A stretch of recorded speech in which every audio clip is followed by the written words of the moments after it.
के कसम अरे छोड़ा बोला बहिया सैया सातो जाना कह खाई के कसम।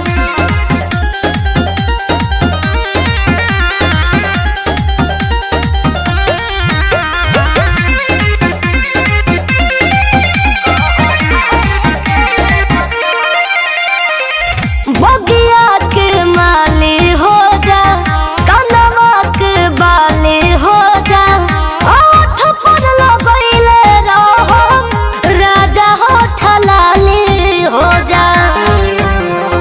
एहो हम दिया तो बाती बाती बाती सातो जन्म के साथी साथी साथी प्रिंस प्रिया तोरा से देह का बहु ना गो अरे छोड़ा